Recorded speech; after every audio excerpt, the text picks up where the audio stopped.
பிடித்து இருப்பதற்காகவே தாலியிலே 3 முடிச்சை எடுக்கிறார்கள்.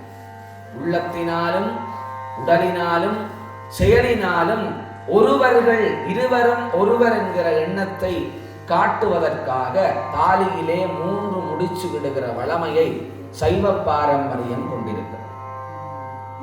அந்த வகையில் நீங்கள் இப்பொழுது பார்வதி பரமேஸ்வரனுக்கு இணையான தம்பதிகளாக இந்த இடத்திலே தெய்வ சுரூப சாநித்தியமாக இருந்து இந்த தீப பூஜையை செய்ய போகிறீர்கள். அனைவரும் கூனாது முதுகை நிமிர்த்தி ஒரு சௌகரியமாக, பூஜைக்கு முதலாவது சௌகரியமாக அமர்ந்து கொள்ள வேண்டும். அமர்ந்து இந்த பூஜையை செய்ய வேண்டும்.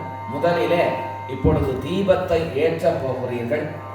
தீபக்காலை உதவிக்குருமார்கள் தருகிற பொழுது அந்த ஒவ்வொரு தீபமாக நீங்கள் ஏற்றி அப்படியே இந்த தீபங்களை பிரஜ்வாலி ஒளிரச் செய்தல் வேண்டும்.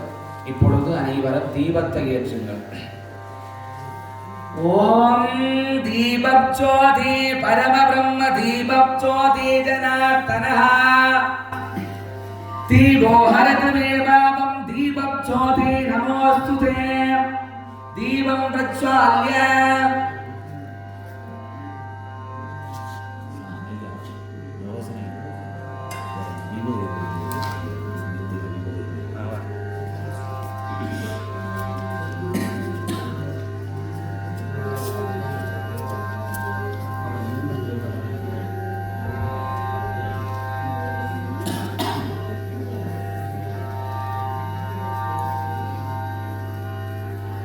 இப்பொழுது நீங்கள் வைத்திருக்கிற அந்த நீர் குவளை அதிலே இருந்து 3 தரம் நீரினை எடுத்து உமிழ்ந்து கொள்ள வேண்டும். வாயிலே உமிழ்ந்து கொள்ள வேண்டும். அந்த உமிழ்கின்ற சத்தம் வரக்கூடாது. இதை ஆச்சமனம் என்று சொல்லுவார். 3 தரம் ஓம் ஆத்ம தத்வாய ஸ்வதா